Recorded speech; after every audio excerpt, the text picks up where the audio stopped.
Good morning, good morning, good morning. Buenos dias. Gathered in here, joining us from home. I am Reverend Audette. I am the lead minister here at UU Asheville, and whoever you are, wherever you came from today, wherever you are on your journey, however you identify, whomever you love, we are so glad to be together today. And you know how we like to do this. I want to point out our team. We've got Simon over there in the AV booth doing all kinds of things. Jill Overholt is our worship associate. Dr. Les is here with one of our very favorite musical guests, Chris Rosser. Folks, you know, our congregation is built on love and care. It takes so many people to make this happen. For example, all those people working on our budget drive. Do we love them? Yeah. Woo!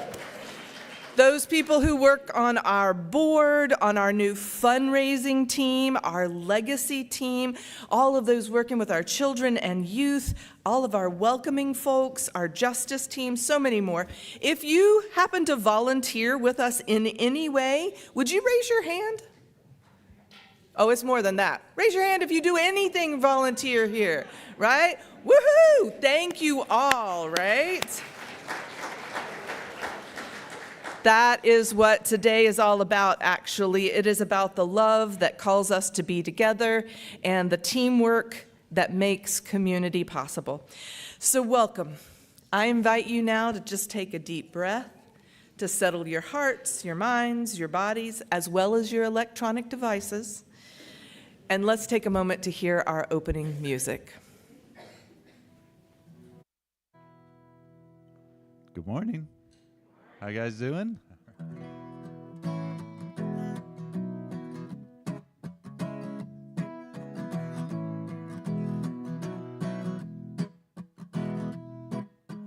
When you pray, move your feet, bringing love to the people you meet. Get out of your chair, walk the streets. When you pray, move your feet. Feels like lightning in your hands when you reach out to help a fellow man. Stronger and stronger the more you do. Each and every time you follow through. When you pray, move your feet, bringing love to the people you meet. Get out of your chair, walk the streets. When you pray, move your feet. I'll tell my lover everything I know. I'll bring her with me wherever I go. It's understood we're hand in hand. Means much more when we take a stand. True love travels from heart to heart. It's always there when you're ready to start. Up a long, steep and winding road, love's gonna help you lift that load. When you pray, move your feet, bringing love to the people you meet. Get out of your chair, walk the streets. When you pray, move your feet. When a hard wind blows and the clouds rain down, move your feet, you make a joyful sound. The Lord is listening and watching too. Keeps you safe and will push you through. John Lewis is gone, his words ring on and on and on. Clap your hands, help me sing his song. Move your feet, 'cause we can't stop till we reach that mountaintop. When you pray, move your feet, bringing love to the people you meet. Get out of your chair, walk the streets. When you pray, move your feet. When you pray, move your feet.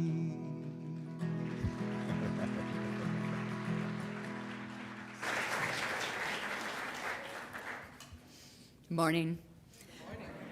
Our chalice lighting today is by Jack and Ford.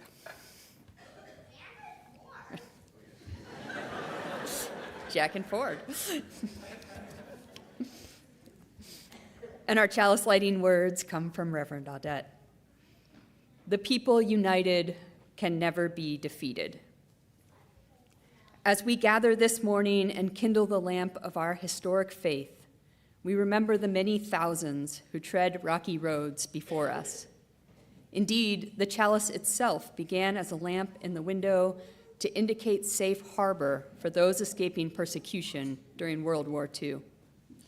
We are not the first in history to be called upon to be brave and to be fierce in our commitment to our religious values of pluralism, a belief in the inherent worthiness of people and deep interdependence. So let us begin, knowing that our faith has been a guiding light throughout long years of history and will continue to light our path in the days to come. Please rise and body your spirit to sing hymn number 38, Morning Has Broken.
Boop, boo. Hey, those who are small or tall, I need some help today because I want you to tell me a story. Because usually I tell you a story. Isn't that right? Anybody? Is that how it usually works? No? I don't usually tell you a story? Uh-oh. I think I've got some false memories planted. Okay, well, this time I'm going to get you guys to tell me a story. Who has ever heard of a story called Horton Hears a Who? Anyone? Anyone know that story? Terrific. That's a relief because I need you to tell me about it. So I heard it's about, what kind of animal is it about again? An elephant. It's about an elephant, exactly. And then something happens. Like, I think he was like resting and then something happens. What happens at the beginning of that story? Does anybody know? What was that? Do you know? It is a story, that's right. I think Horton hears something, right? Doesn't it? Like it's in this title, I think. What does he hear? He hears a who. What is a who? I don't know what a who is. What is a who? Huh? The who? It's what? It's a little voice. Yeah, that's right. And like an owl? Yeah, maybe. And an owl says who? Maybe this little Whoville is full of little owls. I mean, we don't really know, I think. But it's very, very small. Can something be small and also real? I think so. You think so? Yeah. Like a mouse. A mouse is both small and real. Absolutely. True. So Horton hears it, but he can't really see the Whos, right? Is that what I heard? Right. But he believes in them. He's heard them. He has very good ears. And so he thinks, well, these little Whos are real and they're small and they deserve to be taken care of like anything else. But when he tells his friends about them, what happens then? What happens when he tells his friends? Do you know? No? Does somebody know what happens when he tells his friends about the Whos? They don't believe him. Why don't they believe him? Why don't they believe him? It doesn't seem real to them. Why doesn't it? Does anybody know why it doesn't seem real to them? They can't hear them. Their ears aren't good enough. And they also can't see them, right? Yeah. Does that mean if you can't, I can't see the oxygen in this room right now. Is it real? Are we sure? What if we just stop believing in it? Let's just stop. It might not work. Anyway, so Horton believes in the little things, but all of the people around him don't. And that's a really hard position. I wonder if you've ever been in a situation where you knew something to be true and you thought it was important and other people didn't believe you. That's kind of hard, right? Well, the people in his town, I think, are not just, they don't believe in it, they think he's foolish, and so they snatch up the little flower with the Whos, and let's go through two. We've got Horton, let's look at some pictures real quick.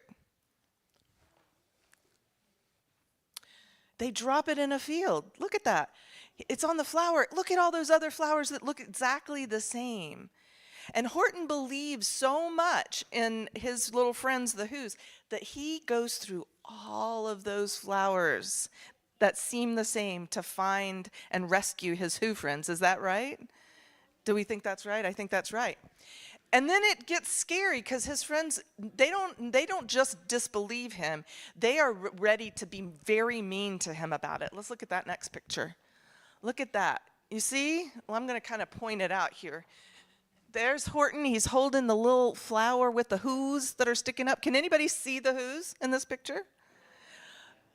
Kind of almost. Almost, because they're a little teeny little thing on top of that little pink flower that if you have bad eyesight like me, it's very hard to see.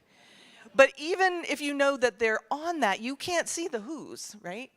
But look at all the people. They're like, we are going to get you. We're going to put you in a cage. We're going to tie you up. So what does Horton have to be in this moment? What is he being right now? He's being brave. He is being so brave, right? Because sometimes when we know something is true and important and dear to our hearts, even if other people don't believe it and they're very mad and they want to do difficult things, sometimes we got to be brave about the things that we care about, right? And that's what Horton was. And in the end, there was another secret thing that happened with the Whos. Does anybody remember the thing that happened with the Whos? What did they do? Back down in their little Whoville, what did they do? They wanted to tell people they were there. What did they do? They made as much noise as they could. And I think I heard that all the Whos in Whoville, except for one, were making noise. And until they asked that last person to help, they couldn't be heard. But when they all worked together, they could be heard, right? And so then all the other people realized they actually were there, even if they couldn't see them. But it took Horton being brave, and it took all the Whos working together to help this situation turn out okay. That is why Horton was very brave, and that's what we're going to be talking about in here today. But right now, we're going to sing you to your classes. If you are new today, or if your grown-up hasn't been with us before, we encourage them to go with you to your class to see where to pick you up. Otherwise, we're going to sing to you, and we hope you have a marvelous morning.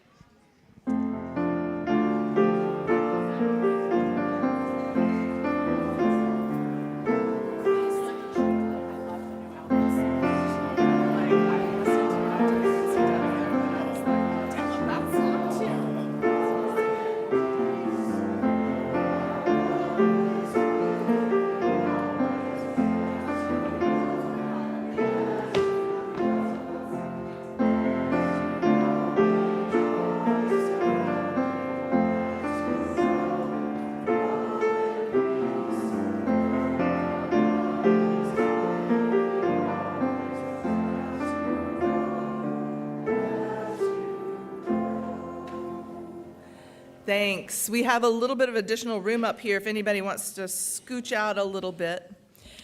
But I want to invite you, if you would now, to take a moment to settle your hearts and your minds, your bodies, into a time of prayer, meditation, or reflection together. O loving presence, Holy Spirit, name above names, enfold us in a comforting embrace. Give our spirits rest just for a while. We who are angry and anxious, grateful and confused, waning or waxing hopeful, we need the tonic of rest and connection to all the beautiful moreness of life.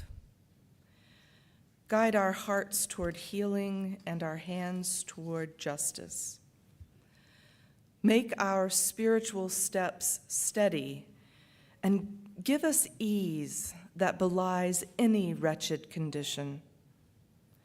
Show us how to provide deep mutual aid and comfort, not only to each other, but to this beautiful, generous-spirited, wider Western North Carolina community in which we are embedded.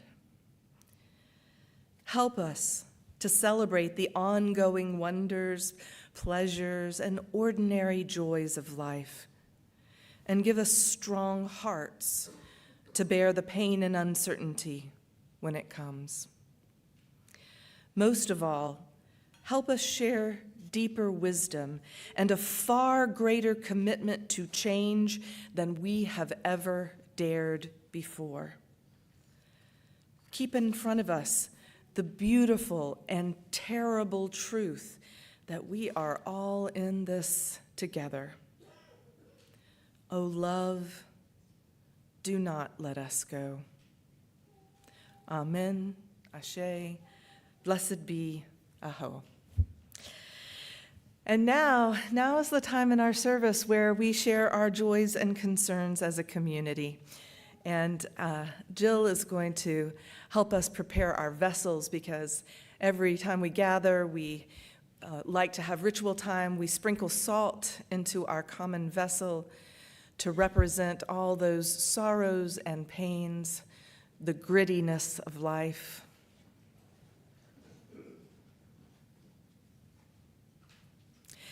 And then into that same vessel, we sprinkle flower petals to represent the joys and the beauties and the gratitude, the hopefulness of life.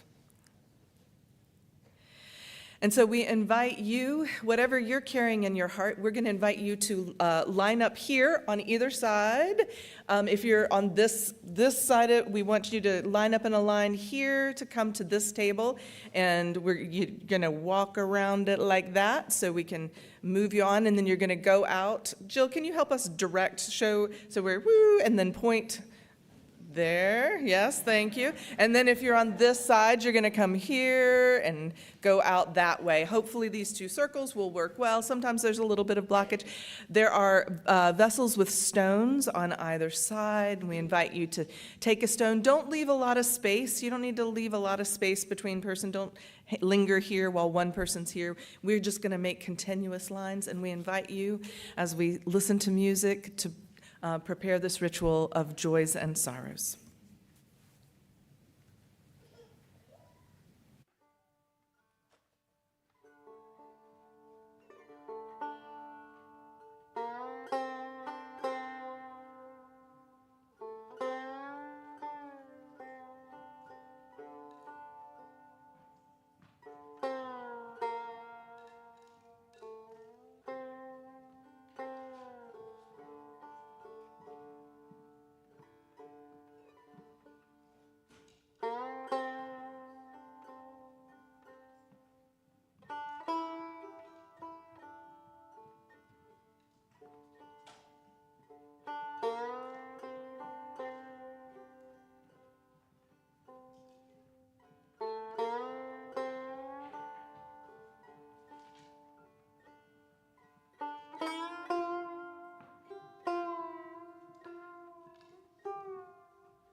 So we also place 2 additional stones for the joys and sorrows of our beloved community members who are not present with us in the sanctuary this morning, because whether gathered or apart, we are one community. Blessed be. And now, because the world always intrudes, I have a weird little announcement to make. There is a silver Nissan Leaf with 2 bikes parked in the bus stop on Charlotte Street.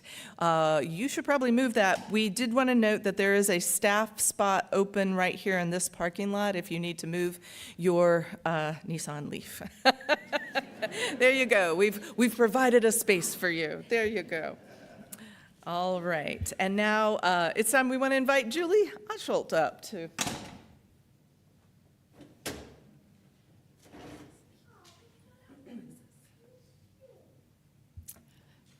Me llamo Julie Overholt. My name is Julie Overholt. Bienvenidos. So nice to see so many lovely, lovely people. I was at the contemplative services earlier, and during the meditation, it made me really try to think about, why do I come here? And then the next thing that popped into my head was, why do you guys come here? So I have planted a shill in the audience, which is my husband, Sheldon. And so he's going to answer that question first. Well, first I'll introduce myself. I'm Shell the Shill. And the reason I'm here in the morning is generally Julie wakes me up and says, come on, let's go. We got to get to the services. But I'm always very happy that I've come here. It's so heartwarming to come to a place that's based on love of truth, love of freedom, love of justice, love of diversity, and love for the earth. This makes life worth living. And we also have some incredible, inspiring sermons.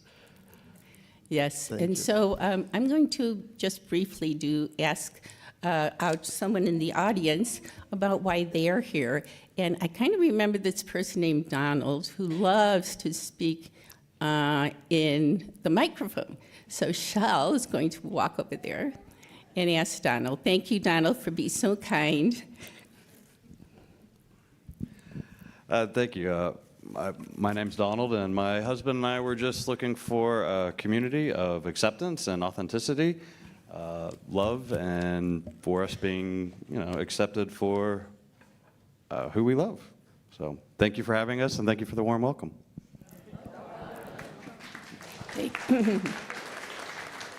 Thank you, Donald. And so briefly, the reason I am here is because this place brings me joy. Joy of heart, joy of spirit, social justice. We can go on and on about how wonderful everybody is and welcoming. But basically, this is a place we need to nurture so that it continues. And part of that is to hopefully do some intentional giving so that this place continues for all of us, or please intentional talent, intentional volunteering, whatever it is that can help you be part of this wonderful congregation in a way that you feel welcome. So thank you. And Susan, a wonderful friend of mine, is going to be out at a table in Sandberg Hall afterwards to see if anybody wanted to decide to do some intentional giving or whatever other information they need. Gracias, señores, mi amigo. Thank you.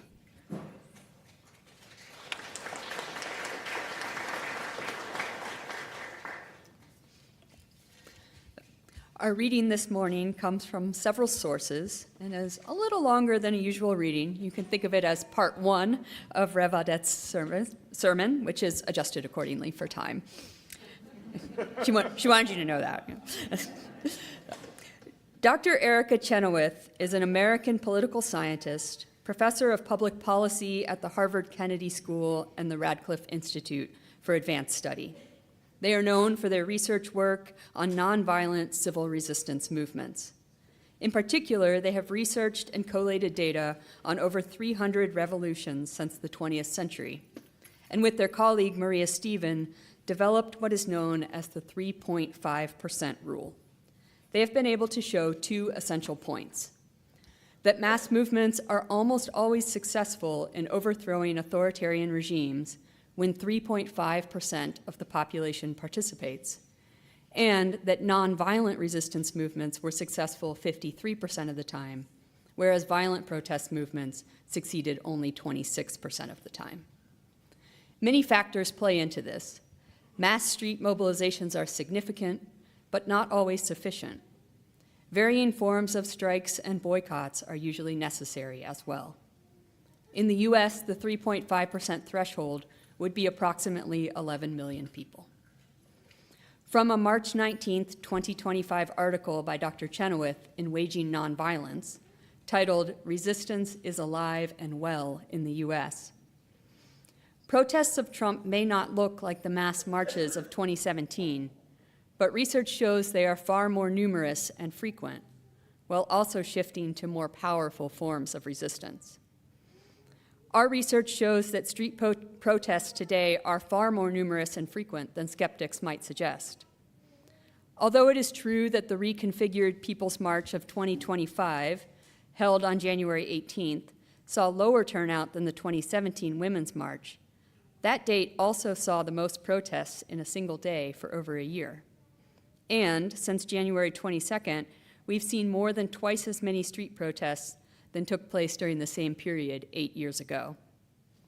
In February 2025 alone, we have already tallied over 2,085 protests, which include major protests in support of federal workers, LGBTQ rights, immigrant rights, Palestinian self-determination, Ukraine, and demonstrations against Tesla and Trump's agenda more generally. This is compared with 937 protests in the United States in February 2017, which included major protests against the so-called Muslim ban, along with other pro-immigrant and pro-choice protests. Today's political terrain may call for a more muscular movement strategy. Uncertainty about whether the Trump administration will ignore the First Amendment and weaponize the government to persecute political oppositionists looms large. In the face of such changes, the public's most powerful options are often withholding labor power and purchasing power.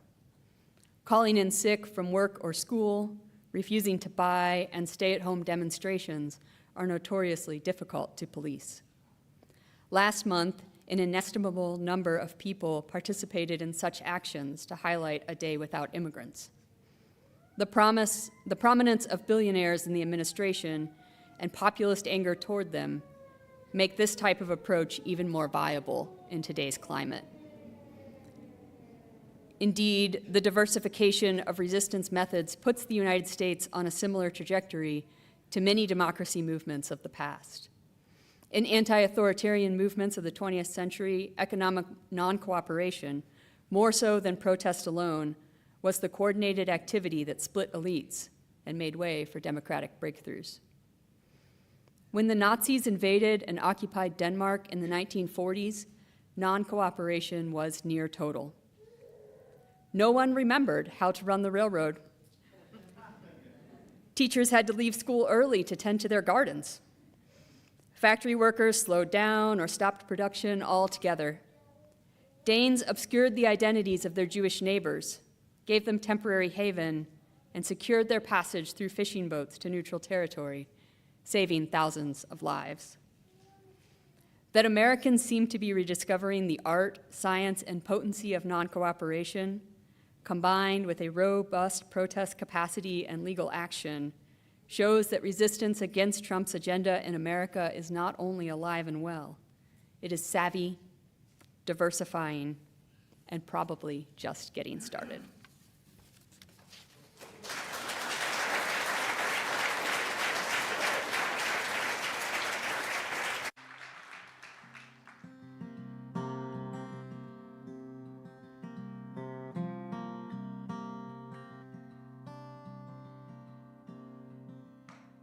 Paul and Silas bound in jail, had no money for to go their bail.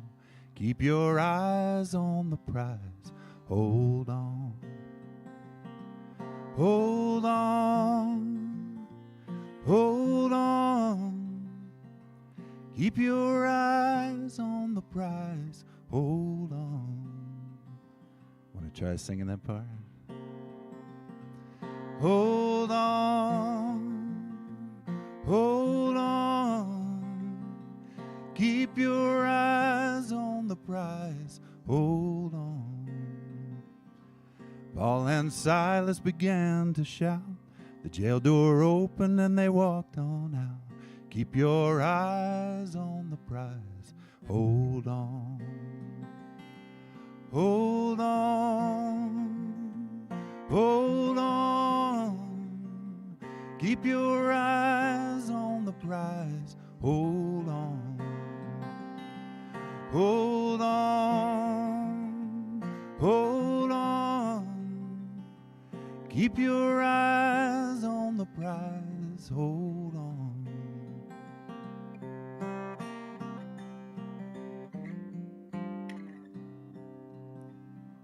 The only chain that a man can stand is the chain of hand in hand. Keep your eyes on the prize. Hold on. Got my hand on the freedom plow. Wouldn't take nothing for my journey now. Keep your eyes on the prize. Hold on. Hold on. Hold on. Keep your eyes on the prize. Hold on. Hold on. Hold on. Keep your eyes on the prize. Hold on. Keep your eyes on the prize. Hold on.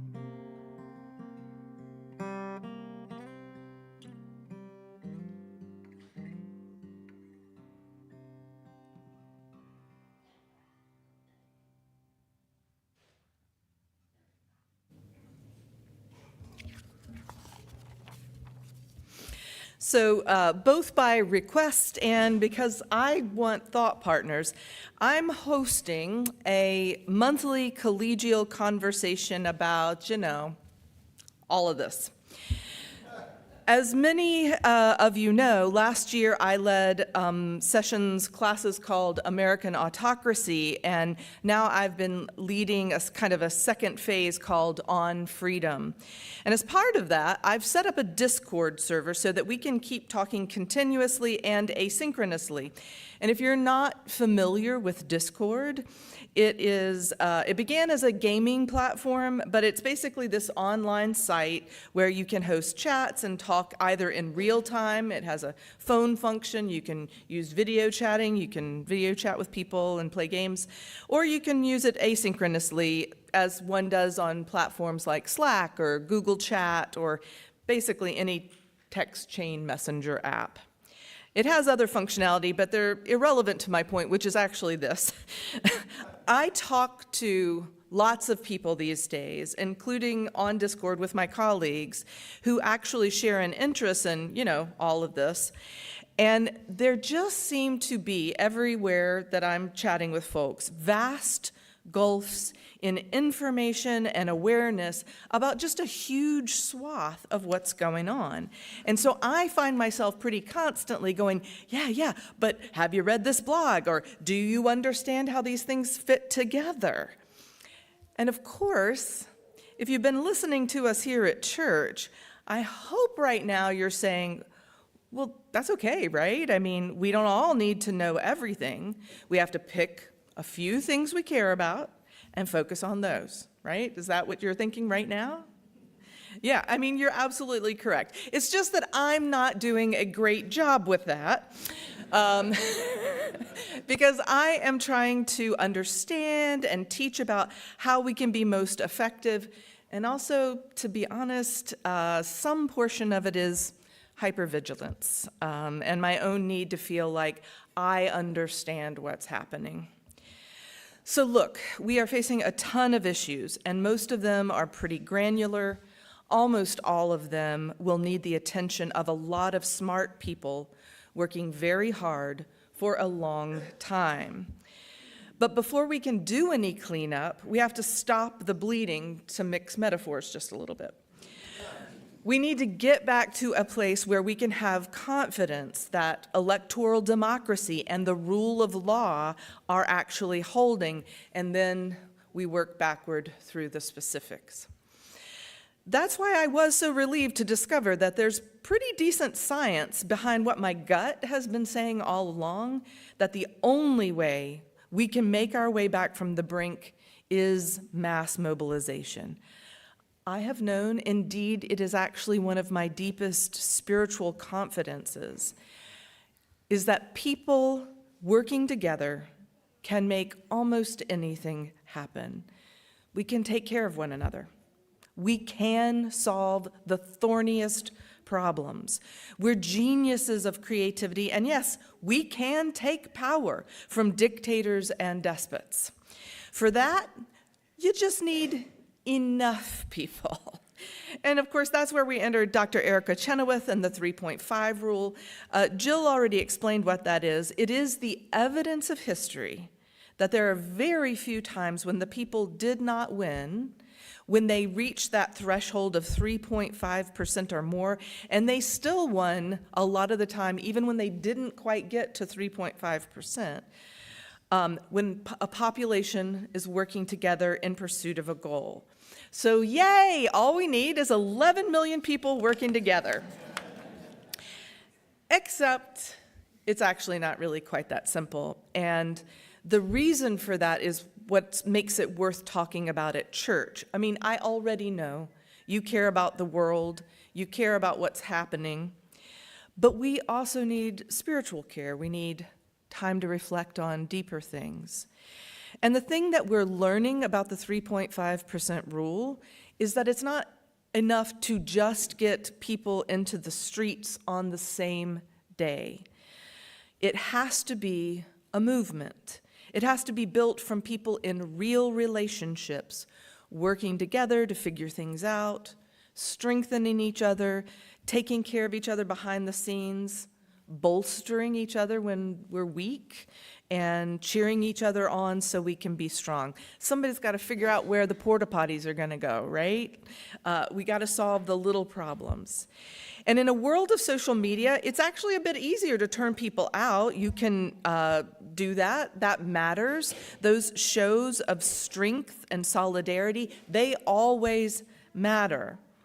But what matters more is that we're doing it in coalitions, in groups small and large, in places where we are seen, where we're known, where we're doing that hard work together, tackling the hard problems, and learning to live with each other and not be separated by differences and disagreements. The people, united, can never be defeated. A house divided against itself shall surely fall. So one thing we've learned about cults and extremist movements, including those that are so effective right now in the United States, is that they start by bringing people into a circle, usually a circle of care. They tell people, they say, you are right to be upset or to be afraid or worried about these things, but you're not alone. Militia groups are known for telling vulnerable people, especially vulnerable young men, that they are strong, that they have a place, that they are worthy. Perhaps they're the most worthy, right? If people are hungry or out of work, they're often very proactive about circling around, taking care of those people, showing up at their house with food. They say, look, this is right and that is wrong. You are the hero and those are the bad guys. They draw very bright lines, and they don't mince words about good and evil. And so the tonic to that kind of movement isn't to replicate that in some more progressive fashion. It's really twofold. It's to create solidarity with others, to build resilient mutual aid networks, and then to commit to places like this right here, right? UU Asheville, where care and connection flourish. In the first service, James Casera, many of you know him, he mentioned in that microphone part that he wasn't here last week and he's traveling, so he won't be here next week. And so he had to be here today because he can't go 3 weeks long and not be together with his people, right? That's too much, that's too long. That's what we're talking about. That's how we build our strength and connect with people, even when we don't see eye to eye on everything. That's not a requirement for community. So every week, I listen to a former Republican run focus groups of Americans. And friends, this is a deep spiritual practice because it is hard to do. You see, it turns out that those of us who do crazy things like read the New York Times headlines, anybody see the New York Times headlines today? Anyone? Few of? Well, let's see, even here, not so many of us, but people who listen to political podcasts or, read books are in a minority. And when I say this, I need you to understand it is a very small minority.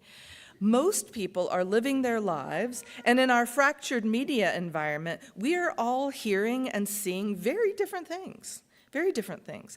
I remember actually, I really caught sight of this even in our community when the Sunday after the current president, who was a candidate at the time, was shot in the ear. Plenty of people who arrived at church that next day had not heard about it. In this room, had not heard about it, even though it had happened the previous day. I thought the coverage was pretty broad on that. But we don't hear and see the same things. We're not living in the same world. And the point being, actually, most people are not paying attention to everything, all the news. And friends, these Americans are sitting there and saying things like, well, I like that this president is doing something. Doesn't matter what the something is, I like that he's doing something.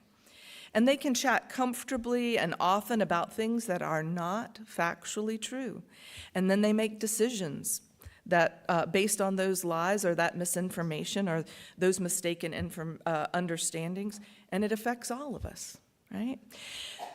So I listen, and what I'd like to do is I would really like to ignore those people and discount them. Maybe I'll other the heck out of them.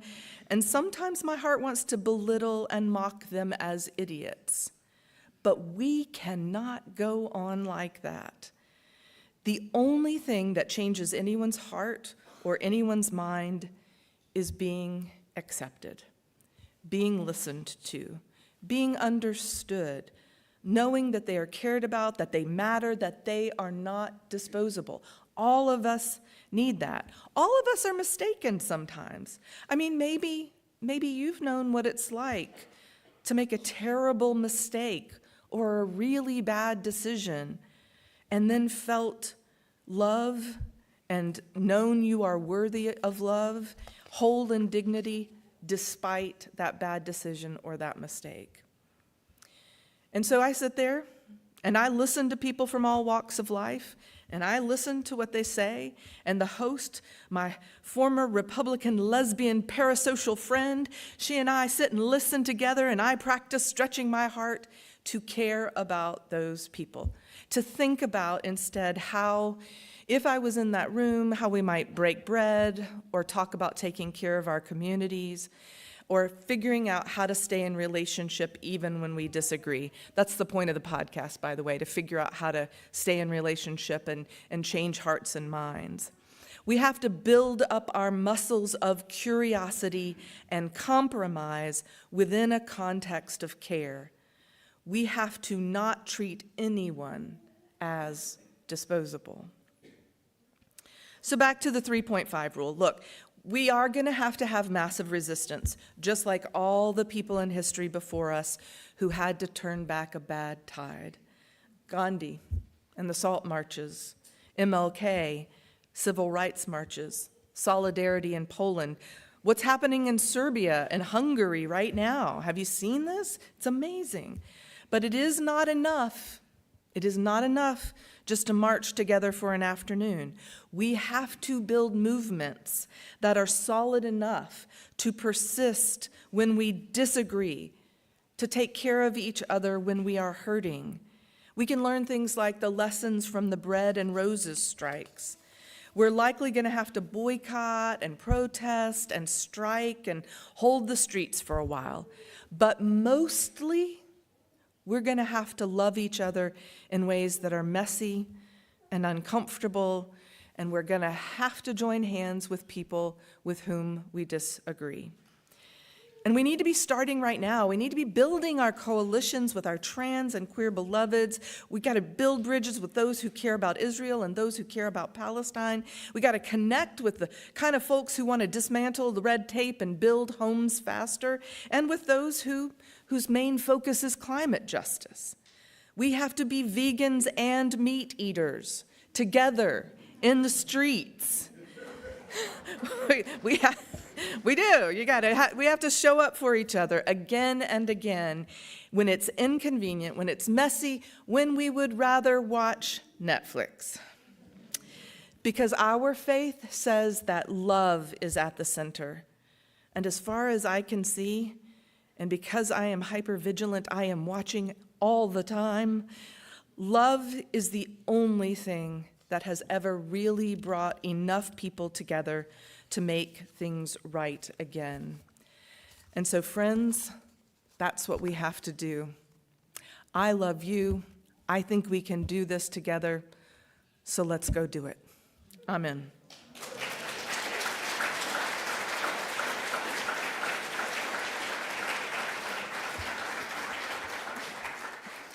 Please rise and body your spirit to sing hymn number 121, We'll Build a Land, verses 1 through 3.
Now it's time for the work of the congregation.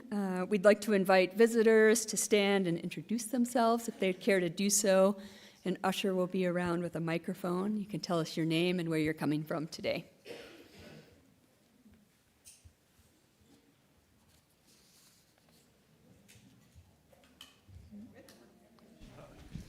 Hey, my name's Eric, and this is my partner, Jay. Hi, I'm Eric, and this is my partner, Jay.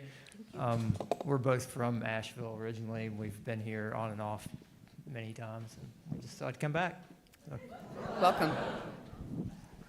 I'm Janice Marie Johnson, member of the Community Church of New York.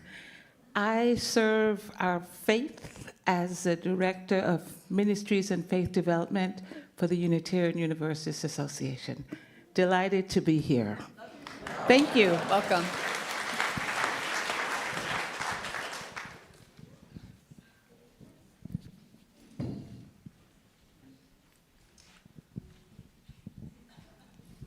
Hi, I'm Lee. I grew up UU, and I've lived in Asheville for about a year and a half.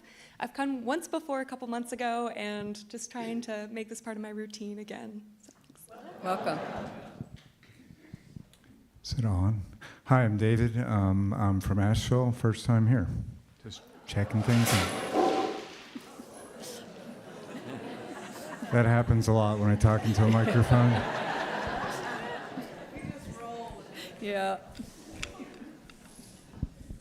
Hi, I'm James. I'm from the Harrisburg, Pennsylvania area. We are UUs from Harrisburg, and this is my wife, Mary. And we're really happy to be here and to see how you guys celebrate our faith as well.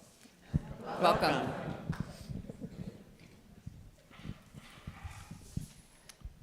Good morning. David and Natalie, we moved here on January 1st of this year to support your community. Came here from Louisville, and we were at the Owl, and we said, let's go to church. So here we are. Welcome.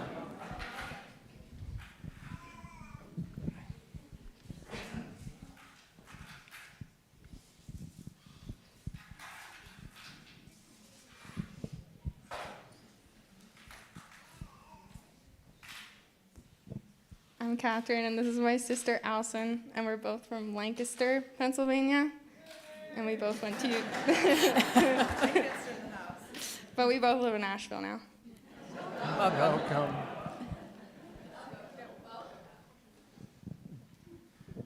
Hi, my name is Hope, and my friend Amira invited me today. I do AmeriCorps with her, but I've been in the Asheville area for 5 years.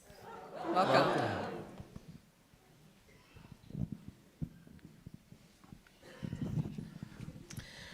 Hi, we're Rich and Sylvie Horvath, and we're back after a hiatus. We felt the need to be among people, like-minded people, during these times, and it's wonderful to be back. Welcome. Good morning. I'm Esther Rosado. I've come in from Massachusetts, and I serve the Community Church of New York, and I'm happy to be here with all of you. Welcome.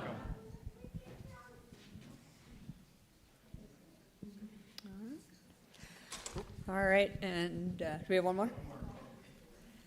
My name is Claire, and this is my first time here as well.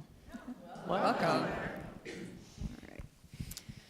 Take a moment to wave at Trevor. Trevor's our connections coordinator who would love to meet you after the service, especially if you have any questions. Our announcements run as slides at the beginning of the service. If you missed them, you can refer to Thursday's weekly e-news as everything is described there. If you don't receive the e-news, ask an usher to show you how to sign up or email us at information@uuasheville.org. This morning, we have a quick special announcement from our fundraising team.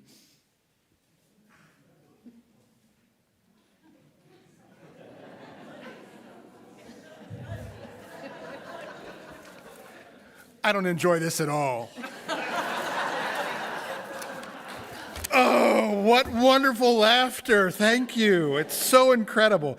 For those of you who don't know me, I'm Joe Penno. I'm part of the fundraising team. There's no D in that title, but we do a little bit of that. My colleagues are Jenny and Suzette, our fearless leader over there. She's wonderful. They do lots of great work. So we've taken the D out of this on purpose because we want to have fun. But our goal, as charged by Audette and our board, is to bring the community in. You guys do great stuff for us, and we ask you for a lot. But what we ask you for this time is not your money. We're asking for your help. Share our activities. The bunny breakfast coming up on the 5th. I don't dress like this every day, obviously. So the 5th, share it with your neighbors. Share it with your friends. If you know where there's a community billboard where we could put up a little poster, we'll get it to you. That's how we need you to help us on this one. The next event coming up is Asheville's Got Talent. There'll be auditions on May 3rd. We'll have a performance on May 31st. We'll get more of that information out to you. But the goal here is to bring your friends in. We're growing like crazy, but we want to make it even bigger, right? Really big. And you guys are the ones that are going to help us do that without us asking you for money. Yes, we want you to participate. Yes, come have breakfast. Come have pictures with the bunny. I hear he's really good. But that said, we need your help in bringing more people that don't come here every weekend. So that's what we're asking from you. If you have questions, you have comments, you have suggestions, we'll be in Sandberg Hall after. We look forward to talking to all of you. Come, talk to us. We're ready. Thank you.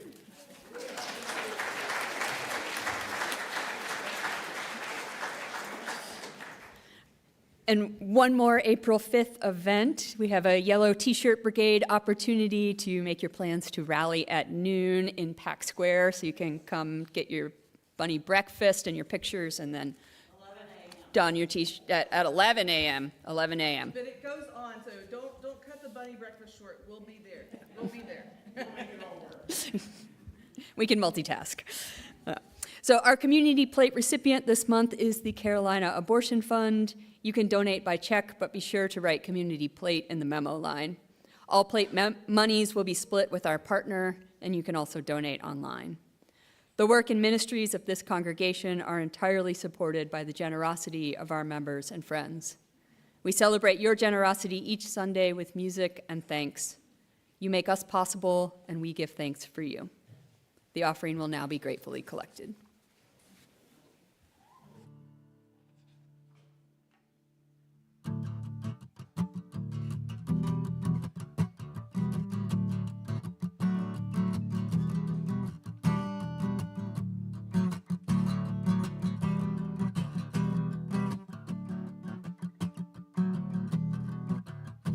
We are going, heaven knows where we are going, but we know within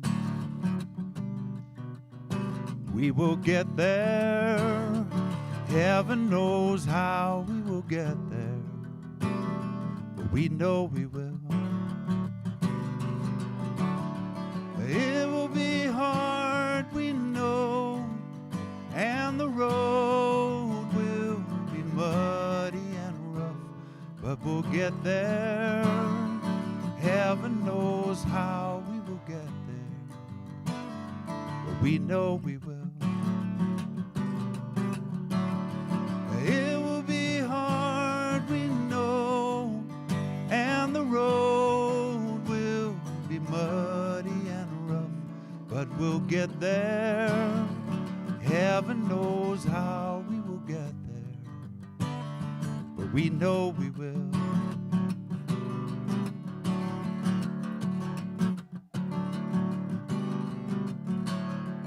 Oh yeah, yeah. Oh yeah, yeah. Oh yeah, yeah. Oh yeah, yeah. That's your part. Oh yeah, yeah. Oh yeah, yeah. Oh yeah, yeah. Oh yeah, yeah. We are going. Heaven knows where we are going. But we know within. And we'll get there. Heaven knows how we will get there. But we know we will. It will be hard, we know, and the road will be muddy and rough, but we'll get there. Heaven knows how we will get there, but we know we will. Oh yeah, yeah. Oh yeah, yeah. Oh yeah, yeah. Oh yeah, yeah. Oh yeah, yeah.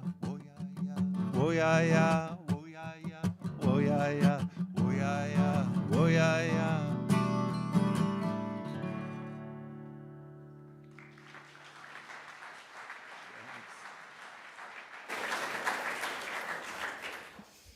For the gifts of your service, talents, and financial support, we are truly grateful. Now that you're warmed up, this one's a sing along also. Your part's in everything, in everything, in everything, in everything. And then you'll say the same thing in the Basa language of Cameroon. Momo, momo sona. Momo, momo sona. All right. It's going to be great. I'll cue you.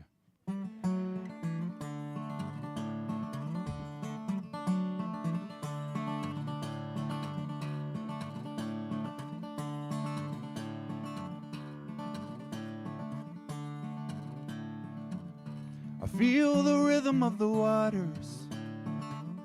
I feel the sighings of the land. I feel the music of the forest and everything and everything. I feel the courage of my father. I feel the mercy of my mother. I feel the blood that runs through me and everything and everything and everything and everything. That was your part.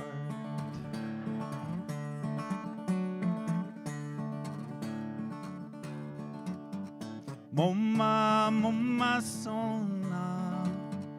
Moma, moma sona. Moma, moma sona. Moma, moma sona. Feel the wisdom of the ancients. I feel the kindness of the old ones. I feel the little children praying.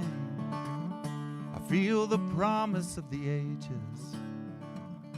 In everything, in everything. I feel the pain and the passion. I feel the hurt and the laughter. I feel the hope and the longing in everything, in everything, in everything, in everything. Moma, moma sona. Moma, moma sona. Moma, moma sona. Moma, moma sona.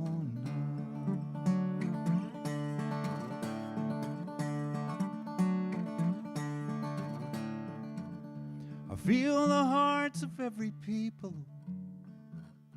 I feel the faith of every land. I feel the wounds of every nation. I feel the power of my hands. I feel the power of my hands. In everything, in everything, in everything, in everything, in everything, in everything, in everything, in everything. Moma, moma sona. Moma, moma sona. Moma, moma sona. Moma, moma sona.